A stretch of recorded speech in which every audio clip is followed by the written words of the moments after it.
I need to even this out because I don't want to make you sick and dizzy. There we go. All right, so today I've already told you we watched the video on vocabulary.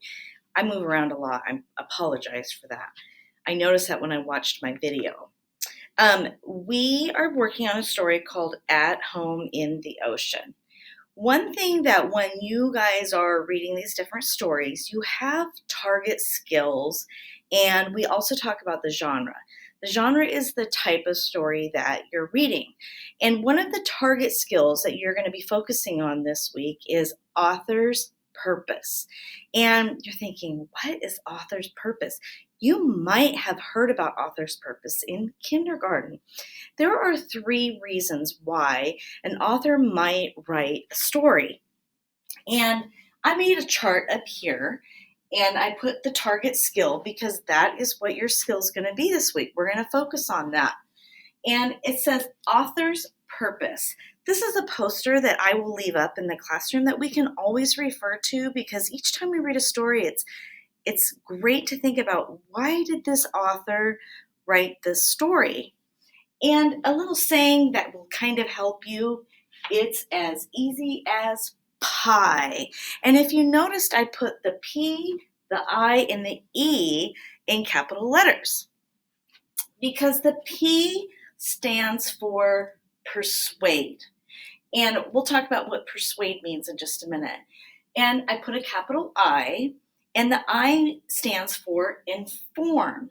And the last one is an E. This one, honestly, well, I have a hard time between I, inform, and E, entertain. They're both my favorite types of books to read.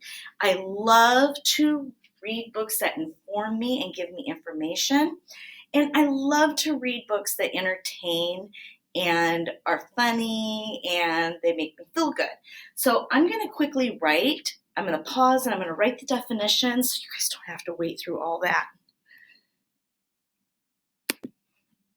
So the word persuade, if an author's writing a book to persuade you of something, it means to convince. That means I'm going to convince you. I want you to think the same way that I do. I'm going to convince the reader to do something, or I'm going to believe you to, I'm going to try to get you to believe in something like liver. Some people love liver. I love liver. Oh, it tastes so good. And I'm going to convince you to try it. I would like to persuade you to change your thinking, to believe, or to just to convince you. And so the next one, I'm going to write the definition for the next one so you don't have to wait. The next one we have is inform. These are one of my favorites because I like to read something that gives me true information. The definition is gives you facts or teaches you something. So you might read the story At Home in the Ocean, and at the end, you are going to think about, like, wow, there's some true facts in there I didn't know about. And there's things that I read in the story for the first time that I didn't know about. And so the author was informing me and giving me true information. So when we talk about the genre of the story, because we have the target skill, which was the author's purpose, but right here it also talks about genre. And genre is spelled really weird. It's G-E-N-R-E, genre. That is the type of story that you're reading. The type of story that you're going to read is going to be informational text. So the author wrote this story. The author's purpose was to write the story to inform you and give you true information. It's giving you facts about the topic, information and facts in the words, photos that show you that are real. So there's going to be real photos in here, and they're also labeled the photos.